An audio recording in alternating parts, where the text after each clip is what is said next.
What are the long-term environmental and social justice implication of continuing to consume water at such as high rate? Think of a global implications. Hello, Kim, and thank you for asking me this question today.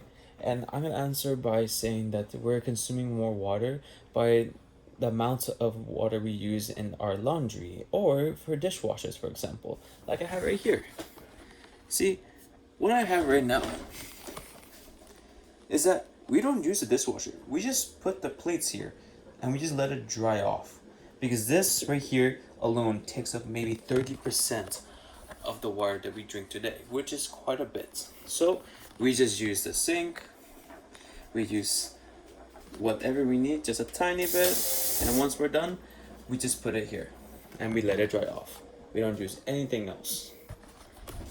And the reason why this is important because like this happened in USA and also because also this happened in Canada where at one point too much people were just using too much of just the laundry and the toilet and going on the bathroom for like almost like what 10 minutes taking a shower, which is way too long.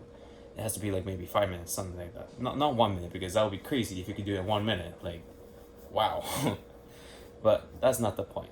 The point is that people were using too much, and then at one point there was a drought.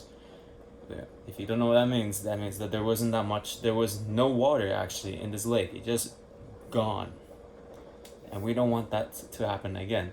So how we stop this is that we need to use less of our washing machine, and just let it dry off, like kind of what I'm doing, kind of like that, something like that, so you can save water and less time in the washing.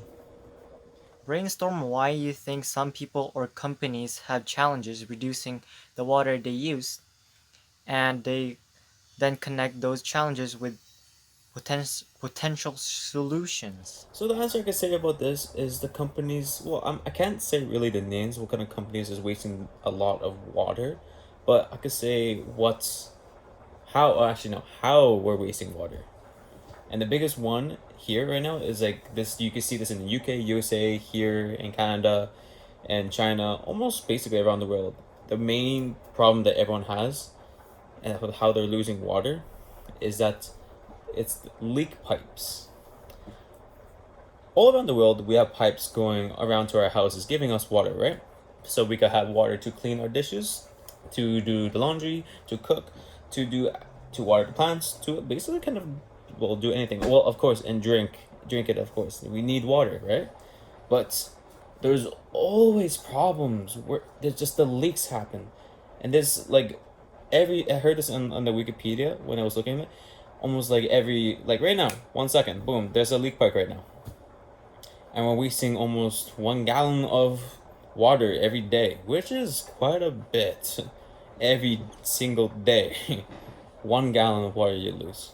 So we need to come up with a solution. We need to somehow fix this. Like the only solution I could see right now is somehow the engineers have to think of a very strong and secure pipe where nothing breaks, where it doesn't rust, no was it oxidation happen, where it basically with the rust, it breaks apart, or if it's too cold, especially that's the problem. When it gets too cold, just the metal there just breaks apart and it starts leaking like crazy. We need to somehow figure a way how we can fix this. Another way too that we can do in our household, which is another problem, is that a lot of people waste water by going to the toilet for almost like maybe 40 minutes. I don't know how long, but people take showers maybe like for 20 minutes.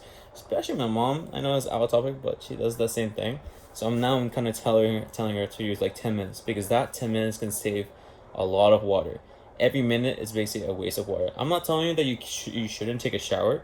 Is that you should just limit the amount of time that you take a shower. So then you could save some water.